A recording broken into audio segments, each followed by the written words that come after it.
हाँ जी बेटा, हम लोग बात करने के लग रहे थे डीएनए के मैकेनिज्म के बारे। डीएनए की मैकेनिज्म स्टार्ट करवाऊं उससे पहले इसके जनरल सा समझो। मैंने बताया कि डीएनए के 2 स्ट्रैंड होते हैं, है ना। तो बेटा जब डीएनए की रेप्लिकेशन होती है वो इसी तरह होती है। देखो डीएनए के जो ये 2 स्ट्रैंड होते हैं ये एक दूसरे के साथ किसकी हेल्प से जुड़े रहते हैं? हाइड्रोजन बॉन्ड की तरह।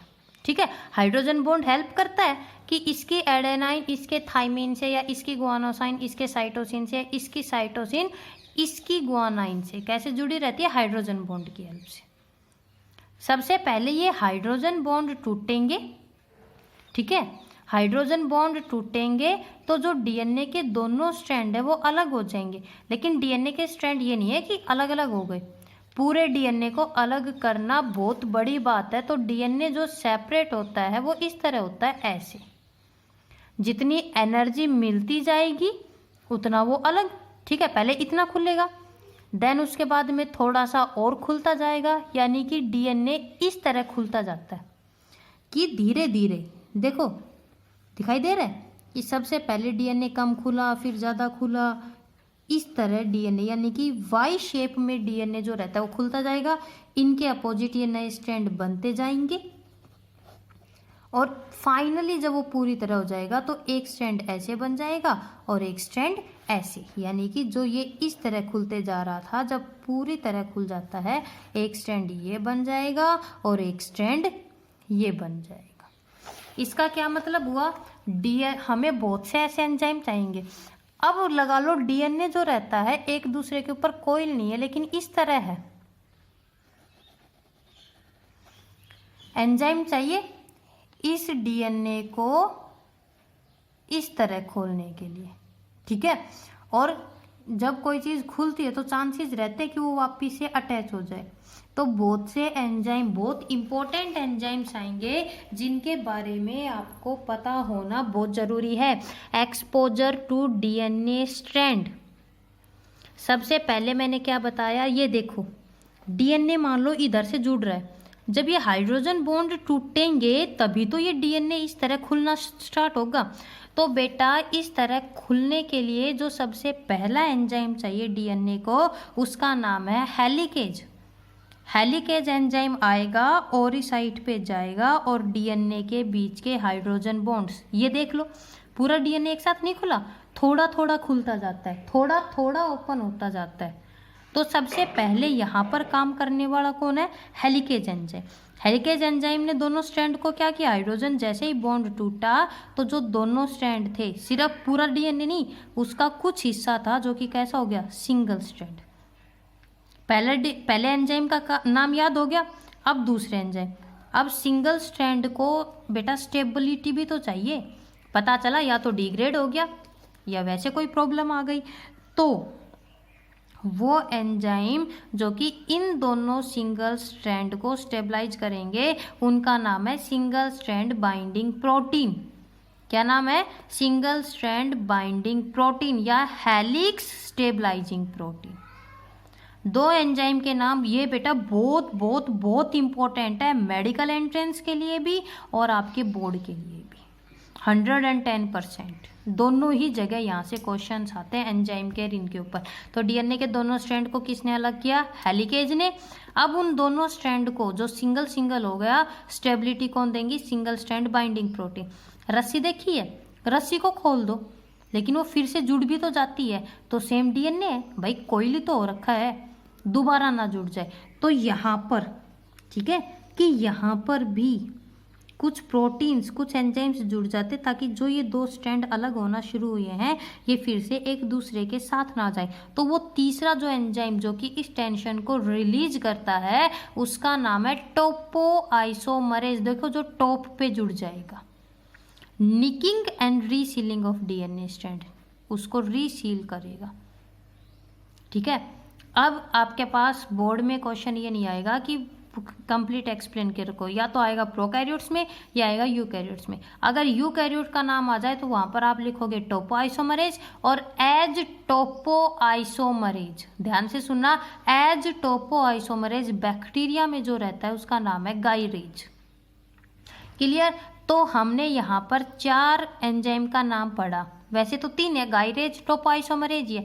हेलिकेज जो कि डीएनए के स्ट्रैंड को खोलेगा, सिंगल स्ट्रैंड बाइंडिंग प्रोटीन जो कि इन दोनों स्ट्रैंड को स्टेबिलिटी देंगी, और टोपोआइसोमरेज जो कि इनको रीसील होने से बचाता है। ठीक है, और टोपोआइसोमरेज को बैक्टीरिया के अंदर हम क्या नाम देते हैं? गायरेज के नाम से जानते हैं।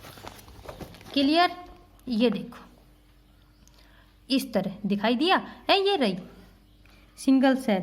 सिंगल स्ट्रैंड बाइंडिंग प्रोटीन जो कि उसको स्ट्रैंड को स्टेबिलिटी देंगी। और ये देखो बेटा हेलिकेज एंजाइम है ना, कि ये हेलिकेज एंजाइम आएगा तो ये डीएनए खुलता जाएगा। ये देखो पहले थोड़ा कम खुला, फिर ज़्यादा, फिर उससे ज़्यादा, है ना, खुलता जा रहा है ना। और इसके अलावा टोपोआइसोमरेज। क्लियर? तो जब हम बात करते हैं कि जो गायरेज एंजाइम है प्रोकैरियोट्स में, वो हेलिकेज और टोपोआइसोमरेज दोनों का ही काम करता है। लेकिन बहुत पहले बताया था कि जो ये एंजाइम्स है इनमें इतनी एबिलिटी नहीं होती कि पूरे डीएनए को एक साथ खोल दे। बेटा डीएनए को एक साथ खोलना बहुत इम्पॉसिबल है, उसको बहुत ज़्यादा एनर्जी चाहिए, इसलिए वो थोड़ा थोड़ा खुलता जाता है। और दोनों डायरेक्शन में खुल रहा है, डायग्राम में शो हो रहा है। तो जब ये दोनों डायरेक्शन में खुलता है तो देखो इसकी जो शेप है वो कैसी दिखाई दे रही है? वाई शेप दिख रही है ना। तो वाई शेप जो स्ट्रक्चर बनी डीएनए की, इसी को हम बोलते हैं रेप्लिकेशन फोर्क। बोर्ड में अगर आपके पास डेफिनेशन आ जाए कि रेप्लिकेशन फोर्क क्या होती है, तो आप क्या लिखोगे कि जब रेप्लिकेशन स्टार्ट होती है डीएनए पे एक वाई शेप की स्ट्रक्चर बनती है एंजाइम्स की हेल्प से, जिसको कि हम क्या नाम देते हैं? रेप्लिकेशन फोर्क के नाम से जानते हैं। ठीक है, अब इसका समझाऊं एक बार, पहले यहाँ से समझ लो, देन उसके बाद बुक में से करेंगे। डीएनए के जो दोनों स्ट्रैंड थे बेटा वो ओपन होने स्टार्ट हो गए। अब इन दोनों डीएनए के अपोजिट स्ट्रैंड कैसे बनेंगे? 2 मेन चीजें हैं जो याद रखना। मैंने आपको एक एंजाइम का नाम बताया था, डीएनए डिपेंडेंट डीएनए पॉलीमरेज, और एक होता है प्राइमर, है ना। देखो जब हम घर बनाते हैं, पेंट भी करते हैं, तो क्या हम ईंटों के ऊपर सीधा पेंट कर देते हैं? ईंट पत्थर के ऊपर क्या सीधा पेंट होता है? नहीं ना। सबसे पहले हम उसके ऊपर सीमेंट करते हैं। ठीक है, और क्या उस सीमेंट के ऊपर डायरेक्ट पेंट होता है? नहीं। कभी ध्यान करना, जब एक नया घर बनता है तो उस सीमेंट के ऊपर सबसे पहले वाइट कलर का प्राइमर किया जाता है ना। जो प्राइमर किया जाता है वो करने का जो मेन रीजन होता है वो यही होता है कि उस प्राइमर के ऊपर जब हम पेंट करेंगे तो उसके साथ स्टिक रहे सालों साल तक। तो बेटा डीएनए के अपोजिट नया स्ट्रैंड बनने के लिए भी प्राइमर चाहिए। प्राइमर का मतलब समझ गए ना, जुड़ने के लिए। ये मान लो ये हमारी दीवार है, सीमेंट है, और ये पेंट है। ये पेंट इसके साथ कब स्टिक होगा? जब हम इसके ऊपर प्राइमर करेंगे। तो डीएनए के 2 स्ट्रैंड तब बनते हैं जब प्राइमर आए, और जो प्राइमर होता है वो होता है आरएनए प्राइमर। ये मत सोच कहना कि मैम डीएनए है तो आरएनए प्राइमर क्यों आएगा। बेटा डीएनए की चेन के लिए प्राइमर है, ठीक है। जो प्राइमर होता है उसका नाम है आरएनए प्राइमर, और आरएनए प्राइमर हमेशा, ध्यान से सुनना, बहुत इंपॉर्टेंट चीज आ रही है, एक एंजाइम होता है जिसका नाम है प्राइमेज। प्राइमेज एंजाइम हमेशा प्राइमर को जोड़ता है 5 प्राइम एंड पे। ठीक है, अब सुनो आगे। 5 प्राइम एंड पे हो गया तो डीएनए बनना शुरू हो जाता है। लेकिन आपको याद है मैंने आपको एक एंजाइम बताया था स्टार्टिंग में, डीएनए डिपेंडेंट डीएनए पॉलीमरेज।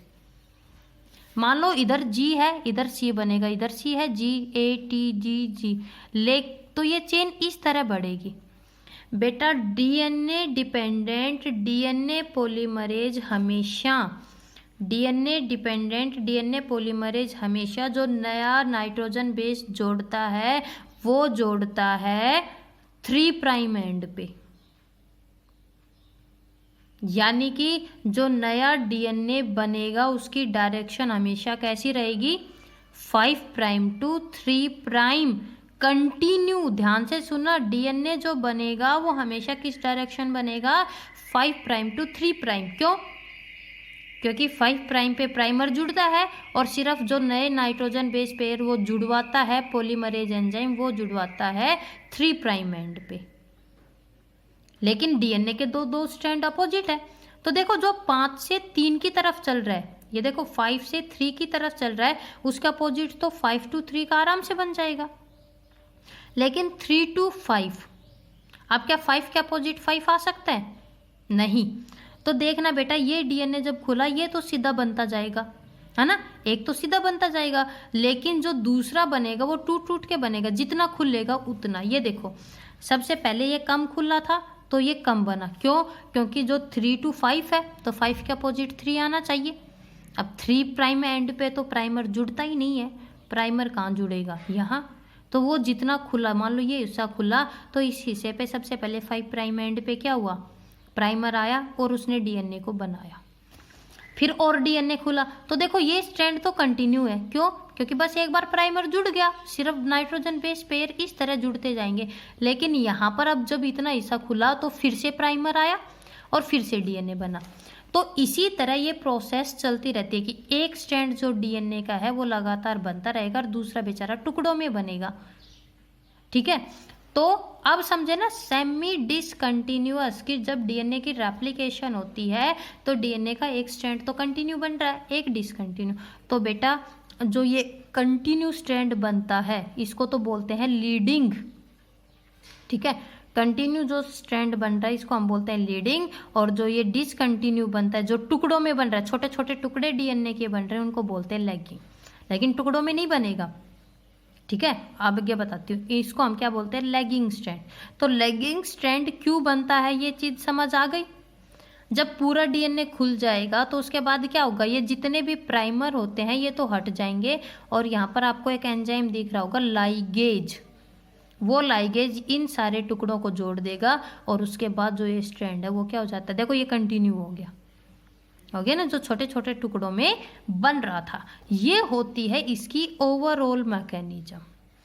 और इस ओवरऑल मैकेनिज्म में 5 नंबर में एक बार बोर्ड के अंदर क्वेश्चन आ भी रखा भी 1 या 2 साल पहले कि रेप्लिकेशन को डायग्रामेटिकली एक्सप्लेन करो। ये 3-4 डायग्राम बना के और डायग्रामेटिकली एक्सप्लेन करवा रखा था। अब डायग्रामेटिकली हम एक्सप्लेन तब कर सकते हैं जब हमें डीएनए की रेप्लिकेशन की मैकेनिज्म क्लियर हुई हो। तो मैकेनिज्म क्लियर हो गई ना कि डीएनए का जो रेप्लिकेशन होती है वो कैसे होती है, प्राइमर कहाँ जुड़ता है, नए जो बेस पेयर है वो कौन से एंड पे जुड़ते हैं। ठीक है, हालांकि है इतना ही, लेकिन अब मैं आपको बुक में से भी वर्ड टू वर्ड करवाने जा रही हूँ ताकि जो रेप्लिकेशन का टॉपिक है उसमें आपके 1% भी कन्फ्यूजन ना हो, क्योंकि अगर कन्फ्यूजन रह गया तो आगे चल के प्रॉब्लम होगी। ठीक है, तो अब इसी को बुक में से हम कंटिन्यू रखेंगे हमारे नेक्स्ट वीडियो से।